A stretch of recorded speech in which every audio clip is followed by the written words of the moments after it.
네, 오늘 오전에 설교할 성경 본문은 출애굽기 24장 함께 보시겠습니다. 출애굽기 24장입니다. 출애굽기 24장 1절에서 11절까지 말씀입니다. 설교는 9절에서 11절을 이제 하기 위해서 할 것인데요. 이제 이해를 돕기 위해서 1절부터 11절까지 읽으려고 합니다. 주께서 모세에게 말씀하시기를 너와 아론과 나답과 아비후와 이스라엘 장로 70인은 주께로 올라오고 너희는 멀리서 경배하라. 모세 혼자서만 주께 가까이 나아올지니 그들은 가까이 오지 말며 백성은 그와 함께 올라오지 말지어다 하시니라. 모세가 와서 백성에게 주의 모든 말씀들과 모든 명령들을 말하였더니 모든 백성이 한 음성으로 대답하여 말하기를 주께서 하신 모든 말씀들을 우리가 행하리이다 하더라. 모세가 주의 모든 말씀들을 기록하고 아침에 일찍 일어나서 산 아래에 제단을 쌓고 이스라엘 12지파에 따라 12기둥을 세우고 이스라엘 자손의 청년들을 보내어 주께 소로 번제와 화목제를 드렸더라. 모세가 피의 반을 떠서 대야들에다 담고 피의 반은 제단 위에다 뿌리며 언약의 책을 가지고 와서 백성이 듣고 있는 데서 읽으니 그들이 말하기를 주께서 말씀하신 모든 것을 우리가 행하고 복종하리라 하더라. 모세가 피를 떠서 백성에게 뿌리고 말하기를 언약의 피를 보라. 이는 주께서 이 모든 말씀에 관하여 너희와 맺으신 언약이라 하더라. 그리고 나서 모세와 아론과 나답과 아비후와 이스라엘의 장로 70인이 올라가서 이스라엘의 하나님을 보니 그분의 발 아래는 마치 사파이어 돌로 포장한 것 같고 그 청명함은 하늘의 본체와 같더라. 주께서 이스라엘 자손의 귀족들 위에 손을 대지 아니하셨으며 그들은 또한 하나님을 보며 먹고 마시더라. 잠시 말씀 위해서 기도하겠습니다. 하나님 감사합니다. 아름다운 예배 환경을 조성시켜 주시고 이렇게 설교할 수 있는 최상의 시간을 허락하여 주셨습니다. 부족한 저에게 주님의 영으로 충만케 채워주시고 저를 주님의 지혜로 제 입을 채워주셔서 이 시간 전파되는 하나님의 말씀을 통해 성도들에게 좋은 도전을 주게 해주시고 많은 지식들을 전달하게 해주시며 또 성령 하나님께서 친히 이 속해 있는 성도들 한 사람 한 사람을 모든 진리로 이끌어 주십시오. 주님, 끝나는 모든 시간까지 마귀가 어떤 형태로든지 방해하지 못하도록 보호해 주십시오. 우리 주이신 예수 그리스도의 위대하신 이름으로 기도드렸습니다. 아멘. 오늘 오전 설교의 제목은 하늘의 식탁을 맛본 사람들이라는 제목으로 설교하려고 합니다. 하늘의 식탁을 맛본 사람들입니다.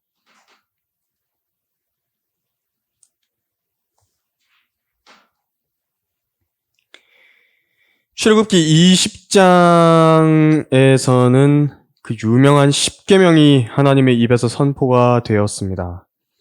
그런데 10계명을 불타는 산에서 직접 귀로 전해 들었던 이스라엘 민족은 너무도 두려워가지고 그 10계명까지만 딱 들은 다음에요. 하나님의 입에서 나오는 음성으로 듣고 난 다음에 이제 모세에게 하나님의 말씀들을 전달해달라 이렇게 부탁을 했죠. 그래서 모세가 출애굽기 중반부에서부터 이제 31장까지 이제 12장에 걸쳐서 하나님께 오가면서 신의 산을 이렇게 오르내리면서요. 10계명이 기록된 돌판과 그리고 주의 말씀들이 기록된 책을 전달하러 다닙니다. 근데 이제 여기 24장은 그 중간이죠. 20장 중반에서부터 또 23장까지의 이제 구체적인 내용을 들은 뒤에 주님께서 모세를 보내셨습니다. 1절처럼 모세, 아론, 나답, 아비후, 이스라엘 장로 70인을 시내산으로 불러 올려라. 지시를 하시기 위해서 이제 모세를 내려보내셨습니다. 이제 백성에게로 모세가 돌아와서요. 3절처럼 들은 내용의 모든 말씀들을 백성에게 말을 해줬고요. 그리고 백성들은 뭐라고 화답을 하냐니까 주께서 하신 모든 말씀들, 이제 우리가 행하겠다고. 그렇게 응답을 했습니다. 그리고 이제 4절처럼 책에 그 말씀들을 다 기록을 했고 아침에 일찍 일어나서 백성들 앞에 언약을 세웠습니다. 예, 먼저 주님께 번제와 화목제를 드렸고요. 그리고 거기서 나온 피를 떠가지고 제단 위에는 절반을 뿌리고 나머지 절반은 백성들에게, 언약의 책을 읽고 있는 모든 백성들에게 뿌린 것입니다. 이것이 계약입니다. 피로 맺은 계약입니다. 언약입니다. 그런데 이것은 죽음과 연관이 되어 있기 때문에요. 피로 맺은 것이기 때문에 이것은 테스타멘트라고 부르는 바로 유언과 관련한 언약입니다. 구약이죠. 구약. 그래서 율법 시대가 바로 이때 시작이 됩니다. 율법 시대입니다. 이 본문은 하늘에 계신 지극히 높으신 하나님과 땅에 있는 모든 민족 중에서 그 땅을 대표하는 민족, 그 둘이 서로 만나고 있는 장면을 그리고 있는 것입니다. 이스라엘 백성이 율법의 저주 안으로 들어간 때이고요. 그 동시에 그 율법을 잘 행하면 위대하신 하나님께서 그 이스라엘의 하나님이 되실 것이다. 그렇게 약속하신 때입니다. 이때가. 이것은요, 일종의 민족을 대표하는 사람들과 함께하는 정상회담과 같은 모습입니다. 정상회담이 여기서 나오는 것입니다. 이 국가끼리 정상회담을 하게 되면요, 모인 사람들이 무엇을 먹냐? 그게 뉴스거리로 나옵니다. 아, 이번에 미국 대통령과 한국 대통령이 와서 청와대에 만났는데 거기서 뭘 먹었냐? 대단한 뉴스거리입니다. 이 성경적으로는 식사라고 하는 것은 교제와 연결을 지을 수 있는 것입니다. 식사는 교제입니다. 교제. 그래서 교제할 때는 이제 먹을 것을 같이 먹는다는 의미가 있습니다. 그래서 저는요, 성경에서 하나님과 함께 먹고 마시는 장면을 읽을 때마다요, 막 설레고 기대에 찹니다. 아브라함이 주님과 함께 먹고 마셨던 일이 있죠. 주님을 대접을 해드렸다고. 주의 천사가 왔는데 그걸 자기 집에서 대접을 해줬습니다. 오늘의 본문에 나온 이 일이라든지 아니면 최후의 만찬에서 예수님께서 제자들과 함께 먹고 마시신 일이라든지 또 이제 요한복음 마지막에 부활하셔서 자기 제자들에게 갈릴리 호수에서 찾아오셔가지고 함께 숯불에 구운 생선을 그렇게 드셨던 것이라든지 그런 거 보면 저는 참 너무 마음이 설레고 기다려집니다. 실제적인 책 아닙니까? 이 성경은 이게 신화가 아닙니다. 너무나도 기본적인 인간의 생활을 다루는 것인데 먹는 것을 다루는 것입니다. 우리가 그분을 지금 당장 보지도 못하고 직접 교제하지도 못하지만 앞으로는 그 일이 일어날 것이라는 것입니다. 우리도 주님과 같이 먹게 되는 것입니다. 그러니까 식탁에 앉아가지고 먹는 것입니다. 기대가 되죠? 도대체 어떤 기분일까요? 이 경이로운 모든 창조물들을 만드신 분과 마주보면서 먹고 마신다라는 것. 그분은 모든 답을 알고 계신 분 아니십니까? 또 모든 것을 하실 수 있는 분 아니십니까? 내 모든 문제를 해결해 주실 수 있는 분이시라고. 그 날이 빨리 와서 주님과 교제하고 싶은 것이 우리의 굴뚝 같은 마음이지만 근데 사실요, 이 땅 위에서도요, 그러한 깊은 교제는요, 영적인 양식인 하나님의 말씀을 놓고서 주님과 교제할 수 있다는 것을 여러분들 알고 계십니까? 사실 이것이 핵심입니다. 저도 가끔 이렇게 친한 사람들과요, 만나가지고 교제하면서 이 성경을 펼쳐가지고 이 구절 저 구절 찾아다니면서 서로 이야기를 할 때가 있습니다. 그때만큼 좋은 때가 없습니다. 이 구절에는 왜 이렇게 돼 있는 것일까? 난 이 구절을 보면서 어떤 느낌을 이렇게 어떻게 느꼈고 또 하나님께서 내 기도에 이 말씀에 비춰서 어떻게 응답해 주셨다고.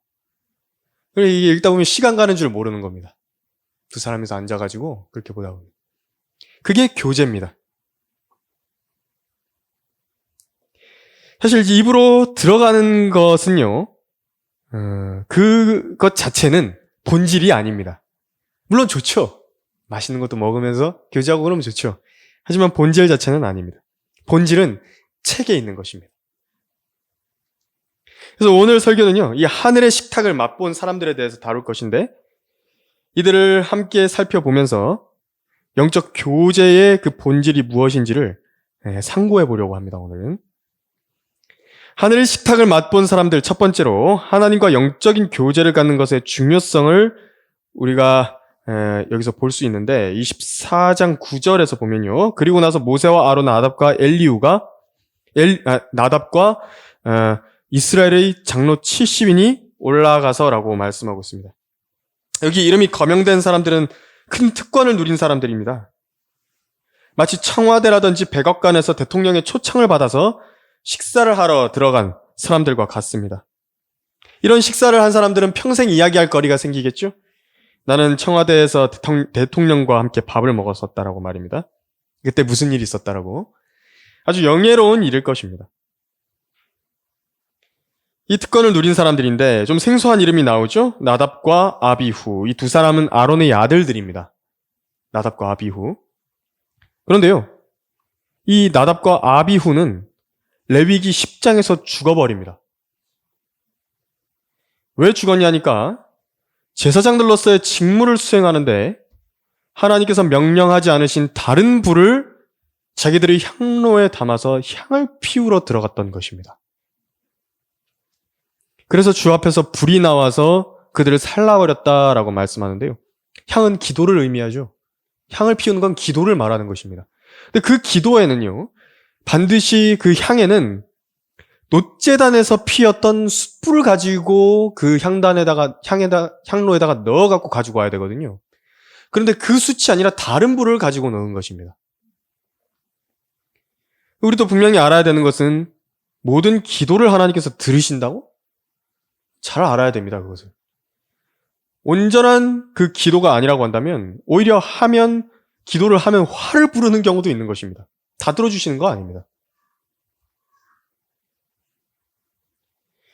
그래서 눈으로 하나님을 보고 그분 앞에서 먹고 마셨다라는 것이요, 자동적으로 그 사람을 훌륭한 사람으로 만들어주지 않는다라는 점을 우리는 분명히 알 수 있는 것입니다. 사람은 그런 존재입니다. 눈으로 당장 보고요, 피부로 느끼고 있다 할지라도 주님이 어떤 분이신지 전혀 모를 수 있는 것입니다. 그런 이야기 하죠. 부부들 간에도 서로가 잘 모른다고. 가장 가까운 친구라든지 배우자라든지 그런 사람들이라 할지라도 나는 잘 알고 있다고 생각했는데 상대방을. 근데 그렇지 않은 경우들이 많은 것과 같은 것입니다. 이것처럼 육은요, 무익한 것입니다. 살리는 것은 영입니다. 그래서 영적인 양식으로 잘 자라나서 하나님께서 어떤 분이신지 알도록 그 거룩한 이에 대한 지식을 많이 얻지 못했다라고 한다면 그 사람이 물리적으로 아무리 주님과 가까이 있었다 하더라도요, 별 의미 없습니다. 모양뿐입니다. 모양뿐이에요. 내가 내 눈으로 하나님을 보고 그분과 심지어 밥도 같이 먹어봤다 할지라도요, 나답과 아비후처럼 어처구니 없는 일들을 행할 수 있는 것입니다. 우리도 보죠? 한글 킹제임 성경, 지금 저작권 때문에 그렇게 소송을 제기한 이소호 목사님의 그 유가족들을 보는 것입니다. 그렇게 가까이 있었고, 그렇게 사역을 오랫동안 지켜봤고, 아버지의 기도를 봐왔고, 그런 일들을 다 봐왔는데도 그렇게 하는 것입니다. 아론은 하나님께서 세우셨던 대제사장 아니겠습니까? 죽은 두 사람, 그 사람들의 작은 아버지는 누구냐니까 하나님과 대면하여 아는 사람 아닙니까? 율법을 들여온 입법자입니다.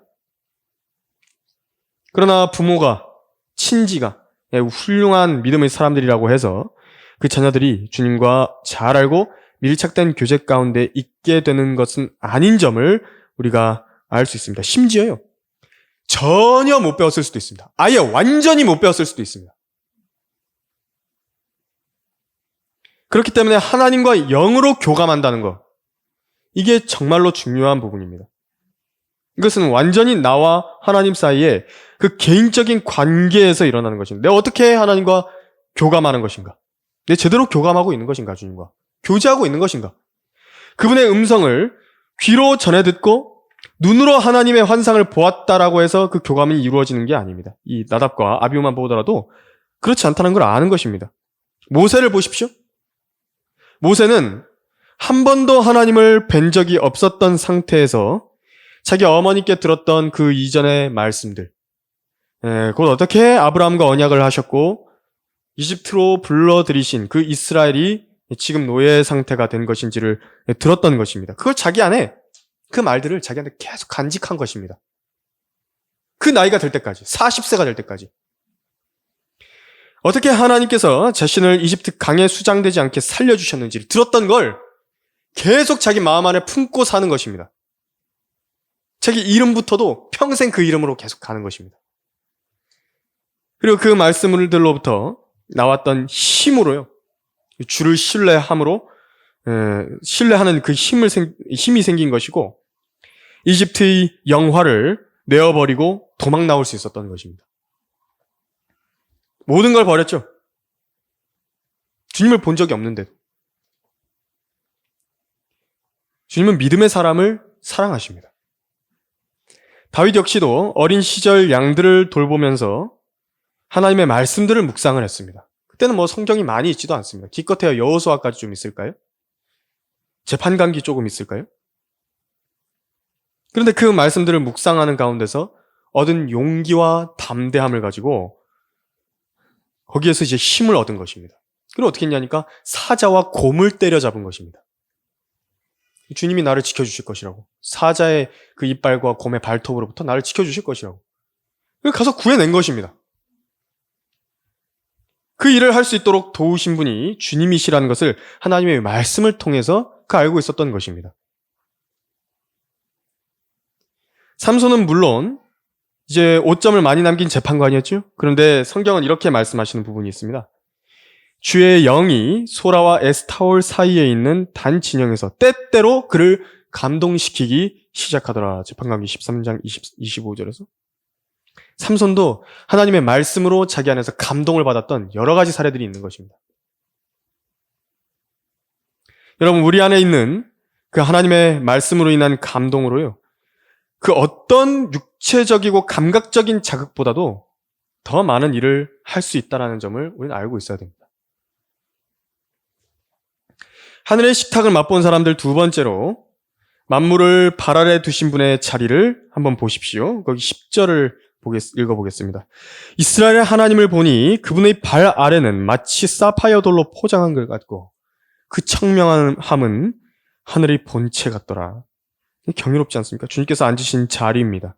그 발판이 사파이어 돌로 포장된 것 같았답니다. 얼마나 예쁘고 진귀하고 신비로웠을까요? 그 발판이요. 그 사파이어 반지 여러분들 본 적 있으신지 모르겠는데요. 그것만 바라보더라도 멍하게 그 안을 바라보게 됩니다. 그 속을요. 어떻게 이런 색깔이 나올까? 돌들에서. 그 돌로요. 아예 포장이 됐답니다. 그 발판이. 통째로. 사파이어는 청색이죠. 청색은 하늘을 의미합니다. 이스라엘 자손들은 예로부터 파란색을 많이 사용해서 성막과 의복의 색상을 입히도록 했습니다. 지금도 이스라엘의 국기는 흰 바탕에 파란색으로 칠해지죠. 파란색은 깊고 깊은 저 시면에 하늘을 의미하는 것입니다. 그래서 본문에서는 하늘의 본체다라는 말이 나오죠. 본체다. 하늘의 본체. 사도 바울도 그것을 봤고요. 요한도 그것을 봤습니다. 파란색 이 하늘을 본 것인데 하늘은 단순히 우리가 보고 있는 구름이 있는 하늘만 있는 것이 아니기에 성경은 하늘들이라 이렇게 말씀을 하셨습니다. 사도 바울도 자신이 뭐라 그랬냐니까 셋째 하늘에 다녀왔다라고 고린도후서 12장에서 설명했습니다. 첫째 하늘은 우리가 육안으로 볼 수 있는 이 구름이 떠 있는 하늘을 말하는 것입니다. 고대로부터 이 하늘에 떠 있는 별들을 보고서 계절과 날짜들을 계산을 했었었죠. 그리고 이제 그 하늘을 넘어서서 더 올라가게 되면 둘째 하늘이라 불리는 창공이 있는 것입니다. 창세기 1장 6절에서 8절까지 말씀입니다. 거기에는 실제 별들이 달려 있고요. 이제 실제 별들이 거기 있습니다. 이제 해와 달이 있는 우주입니다. 별들의 무리인 은하가 있는가 하면요, 은하들의 무리인 은하군, 그리고 그 은하군이 모인 은하단, 그 은하단이 모인 초은하단이 있습니다. 그리고 곳곳에 빈 공간이라 부르는 허공들이 있고요. 빈 공간들. 그리고 별들이 아름답게 수놓아져 있는 것입니다. 정말 아름답게 별들을 배치하셨습니다. 저도 요즘에 이 우주에 요즘에 관심이 좀 많아서 그 제임스 웹이라 그런가요? 그 지금 우주에 떠 있는 그 이 망원경인데, 우주 망원경인데, 거기서 우주에서 찍은 사진들을 이렇게 지구로 보내오거든요. 그런데 정말 그 모습들이 아름답습니다. 하나님께서 그 우주의 가스들과 그 빛들을 이용하셔가지고 옷을 이렇게 다 입혀놓으시고 만들어 놓으신 것입니다.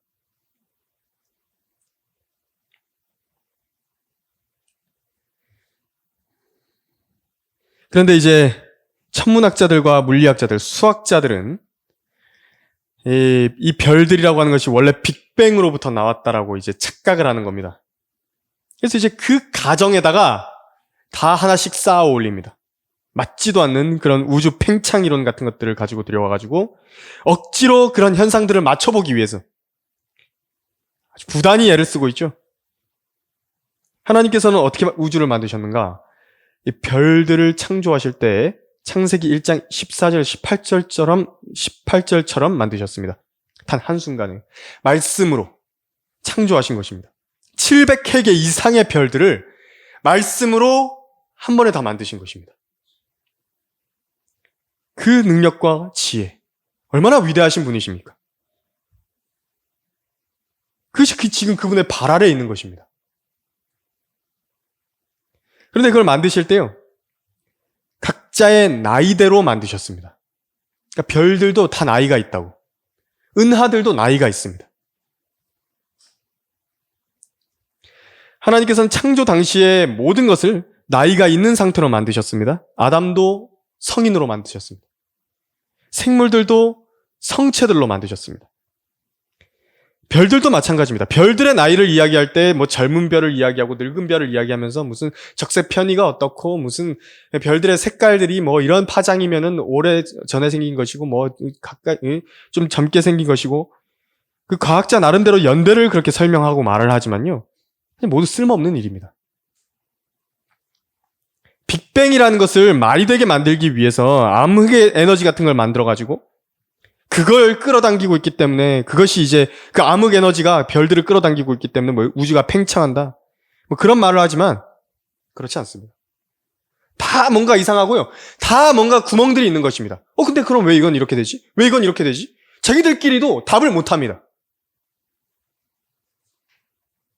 그리고 그들은요, 제일 가까이 있는 별들도 설명 못 하면서 우주 저 너머에 있는 별들과 은하들을 설명하려고 하는 것입니다. 특히 태양으로부터 태양계에 별들이 나왔다라고 거짓말을 하는데, 태양이 이렇게 태양 자체도 돌고 있죠? 자전을 합니다. 그런데 거기에서 이제 빠져나온 태양에서 나온 덩어리들 때문에 이제 그것들이 식어가지고 지금 무슨 수성이라든지 금성이라든지 지구라든지 토성이라든지 화성이라든지 이런 것이 생겼다고 이렇게 이야기를 하는 것입니다. 근데 이상합니다. 금성은 뭡니까? 금성은 어떤 줄 아십니까? 자전 방향이 이래가지고 다들 이렇게 그 공전 방향을 이렇게 돌면서 지구 자전 방향이랑 다 같거든요? 근데 금성은 반대로 돕니다. 어떻게 그렇게 될까요? 왜 금성은 반대로 돌죠? 자연스럽게 그렇게 된 것이라고 하면 뭐 이렇게 소행성이 충돌해가지고 이렇게 돌다가 갑자기 반대로 바뀌었네 그런 소리를 하는데 그거 어떻게 믿으라고? 가설입니다. 가설 전부 다. 천왕성은 어떻게 도는 줄 아십니까? 저 끝에 있는 천왕성 이렇게 도는 거 아닙니다. 누워서 돕니다. 누워서 이렇게 돌고 있습니다. 그거는 어떻게 받은 겁니까? 그거는. 전부 다 그 학설들이요. 가설의 기초를 쌓은 가설들입니다. 그럼 이게 맞다라고 하면 이게 맞을 것이다. 이게 맞다라고 하면 이게 맞을 것이다. 다 그렇게 이야기를 해놓고요. 그리고 이제 사람들 앞에 나와서는 뭐라고 이야기한 줄 아십니까? 그걸 발견했다라고 이야기하는 겁니다. 이 사람들이 뻔뻔스럽게 그것이 진실이 확인된 것이냐, 증거도 없는데 그렇게 가르치는 것입니다. 아주 사악하죠? 하나님을 배제해 놓고서는 결론을 그렇게 낼 수밖에 없는 겁니다. 이 사람들이. 거짓말 위에 쌓아올린 학문입니다. 그리고 그 거짓말들 위에 다 쌓아올려놨는데 그 거짓말 밑에 있는 그 거짓말 하나를 탁 이제 그 기반을 빼버리면요. 다 무너져 버리는 것입니다. 그 사람들이 쌓아왔던 학위가 뭐죠? 그 사람들이 이루어놨던 모든 학문 체계가 뭐란 말입니까? 제일 밑에 있는 그 기반 하나 없애버리면 다 무너져 버리는 것인데 하나님께서 하늘과 땅을 창조하셨느니라. 그래서 뭐 스티븐 호킹 같은 천재 같은 사람 보면요, 사람들이 대단히 추켜 세우지 않습니까? 물리학이나 수학이나 천체 물리학 이런 것을 하면서 천문학자들 대단하게 인정해 주는 것입니다. 그러나 성경은 그 사람들은 자기 자신들한테 속은 것이라고 말하는 것입니다. 창조주 하나님에 따르면요, 성경의 권위에 따르면 우주에는 북쪽과 남쪽이 있습니다. 위와 아래가 있는 것입니다. 이 우주의 최상단부와 최하단부에는요, 엄청난 양의 물이 존재합니다. 하나님께서 이전에 있던 세상을 심판하실 때 사용했던 물이 있고요, 그 물은 얼어있다. 이렇게 성경 여러 군데에서 말씀하시는 것입니다.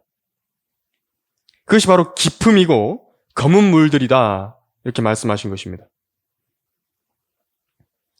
빛을 아예 차단해버리는 짙은 커튼 같습니다. 이 얼음들은. 이 얼어있는 상태에는 모든 원자의 활동이 중지된 상태이고 물질들의 초자연적인 일들이 일어난다라고 말하는 절대 0도의 온도로 얼려져 있는 것입니다.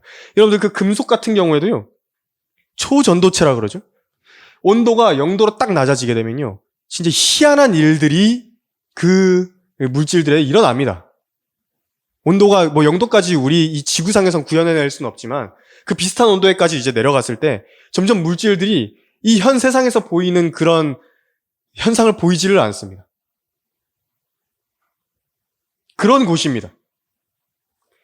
욥기 38장 30절에서 물이 돌로 된 것처럼 감추어져 있고 기품의 표면은 얼어있도다. 그리고 이 기품이라 불리는 거대한 우주적인 바다에는요, 리비아단이라고 하는 사탄이 거하고 있는 장소입니다. 거기에 그 용의 입에서 나오는 불로요, 기품을 솥같이 끓인다고, 그 얼음을 녹이고 막 이렇게 끓인다라고 욥기 41장 30절에서 말씀하는 것입니다. 우주의 모양도 성경은 말씀을 하십니다. 어떤 모양으로 생겼을 것이다. 그러니까 수학자들이 뭘 증명해보겠다고 수학자들이 무슨 우주의 모양이 어떨 것인가 계산하면서 여러 가지 이제 증명들을 내놓고 이렇게 하거든요. 그것이 시대의 난제들이라고 이야기하면서 그걸 풀면은 막 수백만 달러의 상금들을 준다 그러고 성경에 나와 있습니다. 우주는 마치 통으로 짠 옷처럼 보이는 것입니다. 판초의처럼 되어 있습니다. 그러니까 이런 보자기에다가요, 가운데 구멍을 딱 뚫어가지고 거기다가 이제 사람이 쓰고 다니는 이런 판초의 같은 거, 이 피라미드 모양 같은 그런 옷입니다. 에봇의 겉옷 역시도 이런 모습입니다. 대제사장들이 이렇게 옷을 입는데요, 그 에봇이라는 것을 입고 이제 주님을 섬기거든요. 근데 이제 에봇 그 밑에 어떤 것을 입냐면 청색으로 된 겉옷이라는 것을 입습니다. 그래서 에봇의 겉옷이라고 부르는데 그것이 이제 발에까지 이렇게 내려옵니다. 그 밑에는 이제 성류들과 금장식, 금종들이 이렇게 달려있고 청색입니다. 청색으로 입고 있는 것인데 하늘을 보여주시기 위해서 그렇게 청색으로 하라고 하신 것입니다. 그 모양으로 생긴 것입니다. 그 에봇의 겉옷도 이런 모습이었고요. 예수님이 십자가에 달리실 때에 입고 계셨던 그 속옷, 그것도 이 모양을 예표적으로 보여주는 것입니다. 하나님께서 우주를 이렇게 옷 입고 계신 것입니다. 우주로 자기 자신을 옷 입히고 계신다고. 얼마나 위대하고 크신 분이십니까? 얼마나 아름다운 옷을 입고 계신 분이십니까? 제가 지난번에 에봇을 한번 보니까 청색, 자색, 주홍색 실로 이렇게 꼬아가지고, 가는 배실로 꼬아가지고 만든 실로 이렇게 에봇을 만든다고 하더라고요. 그래서 사진들을 좀 찾아봤습니다. 막 바짝바짝거립니다. 옷이 바짝바짝거립니다. 이 주님께서 입고 계신 그 옷도요, 우주라는 옷도 사실 지금 어두움들이 있어가지고 이게 그런 것이죠. 사실 반짝거리는 그 별들로 꽉 채워져 있는 것입니다. 그런 옷입니다, 주님의 옷은.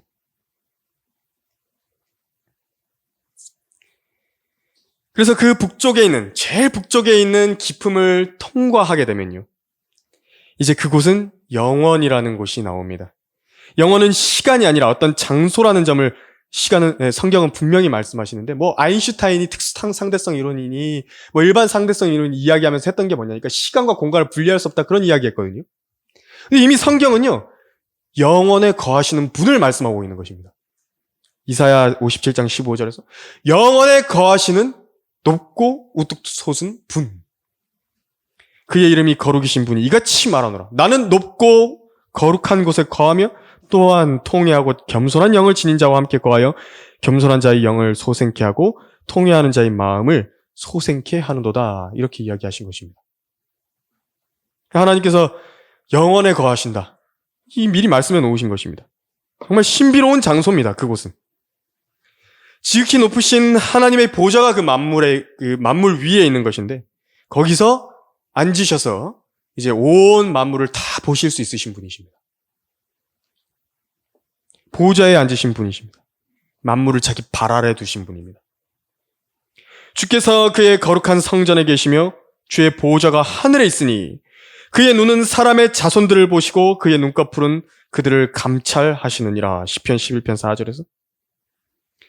그리고 우리 주 예수 그리스도께서도 죽은 자들로부터 살아나신 후에 하늘로 올라가셨는데, 지극히 높으신 분의 오른편에 앉으심으로써 이제 그분 역시도 만물을 그의 발 아래 두셨다라고 에베소 1장 22절에서 말씀하신 것입니다.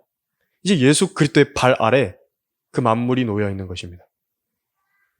이 모습을 모형적으로 보여주고 있는 그림이 어디냐니까 바로 오늘 우리가 보고 있는 10절입니다. 하나님께서 자기 모습을 그렇게 계시를 해놓으셨다고. 하늘의 식탁을 맛본 사람들, 세 번째로 은혜를 간과한다라고 하면 식사를 할 수 없다라는 점을 우리가 11절에서 읽어볼 수 있습니다. 은혜가 없이는 하나님과 함께 먹고 마실 수가 없는 것입니다. 주께서 이스라엘 자손의 귀족들을 위해 손을 대지 아니하셨으며 그들은 또한 하나님을 보며 먹고 마시더라라고 말씀하셨습니다. 이 본문에서 손을 대지 아니하셨다라고 말씀하셨는데요, 죽이지 않으셨단 말입니다. 1절에서 2절에서도 그랬죠. 모세와 다른 사람들이 이제 시내산에 함께 올랐는데, 이 식사 자리를 마련을 하신 곳은요, 산의 정상은 아니었고 시내산 중턱의 어느 부분이었을 것이라고 추정이 됩니다. 이제 거기에서 주님께 가까이 나아갈 수 있는 사람은 누구냐니까 모세 한 사람이고, 나머지 함께 올라간 사람들은 가까이 다가서지는 못합니다. 그렇게 올라간 곳에는 75명이 함께 식사할 수 있을 만큼의 넓은 장소와 앉을 곳, 그리고 식탁, 먹을 것, 마실 것 등이 준비가 되어 있었습니다. 가장 높은 자리에는 주님께서 앉아 계셨고요, 아마 식탁과 먹을 것, 마실 것을 이렇게 준비하고 서빙을 한다 그러면 이 33세 반의 남자들, 곧 천사들이 하지 않았을까 싶습니다. 아무도 먹을 것을 싸서 올라가지는 않았기 때문에 그렇습니다. 무슨 음식을 먹었을까요? 만나였을까요? 아니면 코스일까요? 그건 우리가 알 수는 없을 것 같습니다. 근데 거기서 이제 하나님을 보면서 먹고 마시고 했던 것입니다. 이 원래대로라면 하나님을 본 사람은 죽어야 하죠. 하나님을 본 사람은 죽어야 됩니다. 그분께서는 의로우신 분이시기 때문에 죄가 있는 사람에게 자신을 보이신 후에 의의 기준은 이건데 왜 이 기준을 충족 못했느냐? 그 죄를 정죄하시고 그를 이제 정죄하시고 당장 그 자리에서 죽이시고 지옥에 던져 넣으셔도 문제가 되지 않으시는 분이십니다. 원수를 만난 겁니다.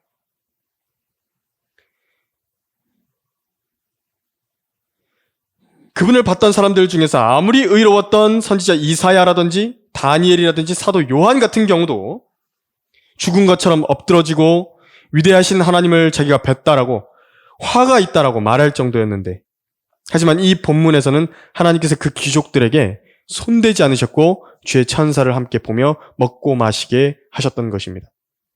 이것이 은혜였습니다. 주 하나님의 눈에 은혜를 입었기 때문에 가능한 일이었습니다. 그 중에서도 가장 가까이 나아갔던 이 모세는 더 큰 은혜를 받았죠.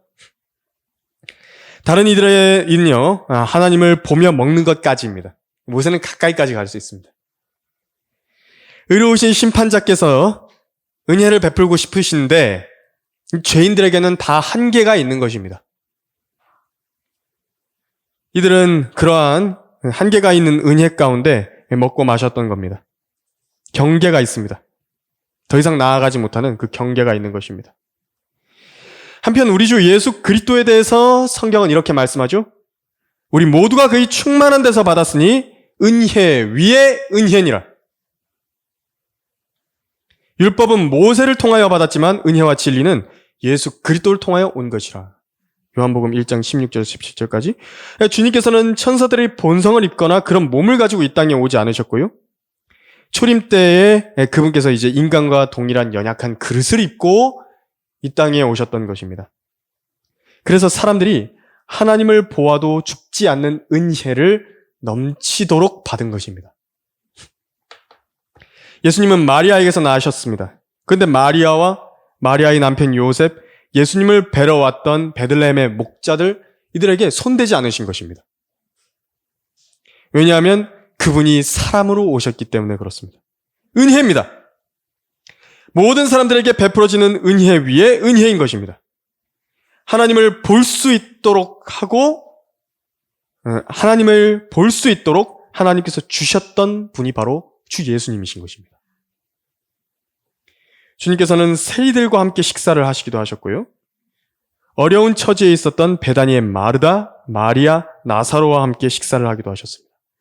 하나님의 영광의 보좌에만 계셨다라고 한다면 이러한 은혜라고 하는 것이 특별히 선정된 사람들 외에는 누릴 길이 없었을 것입니다.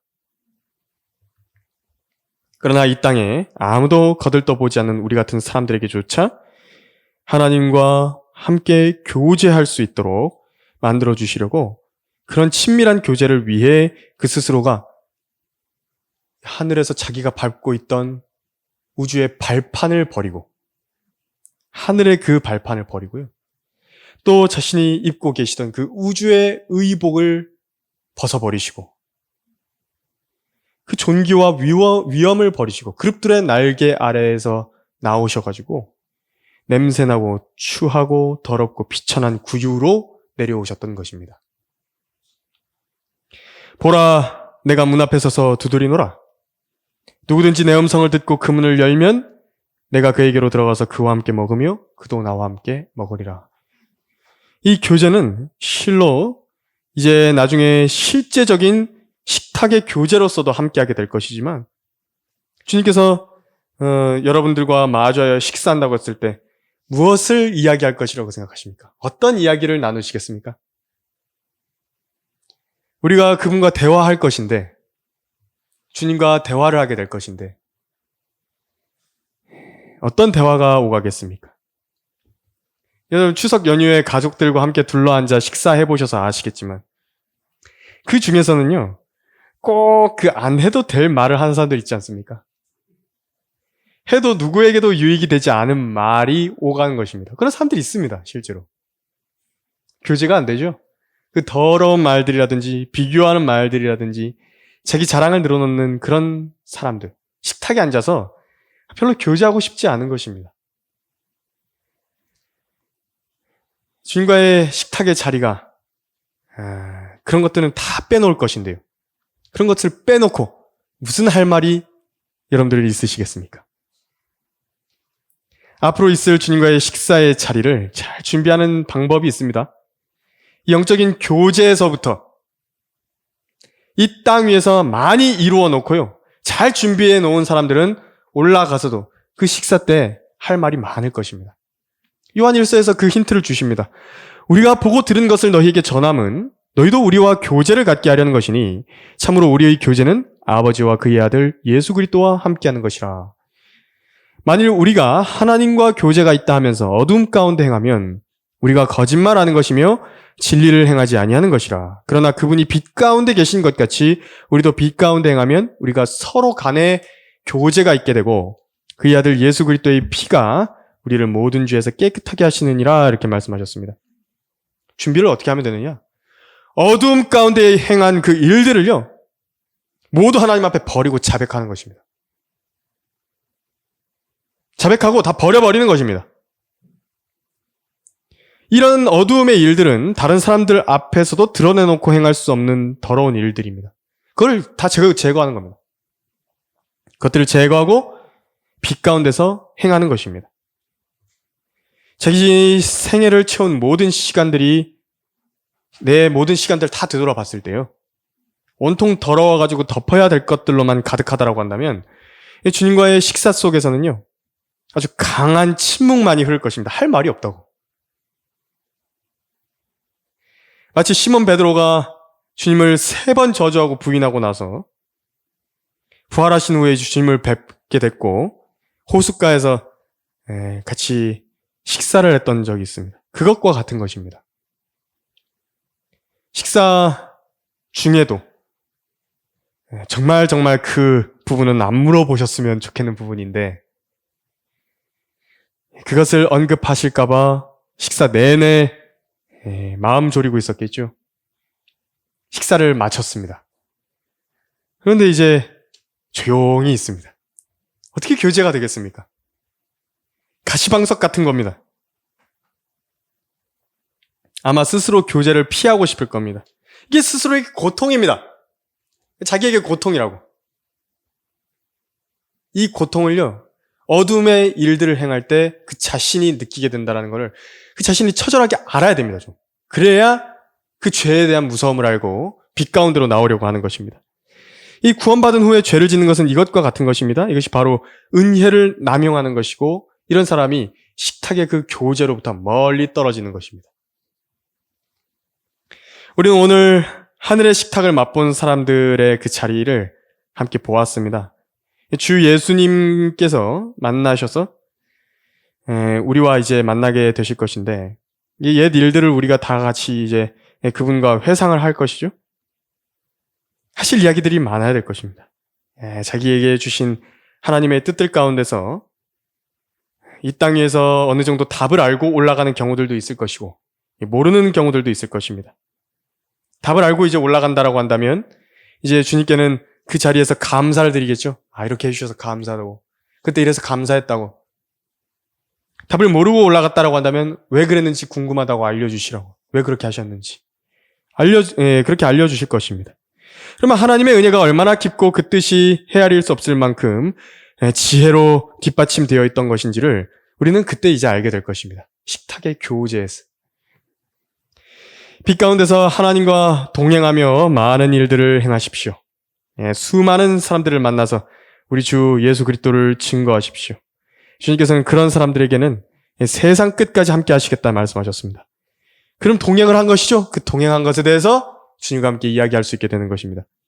그리고 이제 그 빛 가운데 동행했던 수많은 일들을 가지고서 우리는 식사의 그 자리에서 주님과 교제할 많은 화제거리로 삼을 수 있을 것입니다. 여러분들의 전 생애가 하나님 앞에 그런 풍성한 교제로 충분하게 채워져서 하늘에 올라가서도 기쁨으로 주님을 맞이할 수 있는 우리 모두가 되기를 바라는 것입니다. 설교를 마치겠습니다.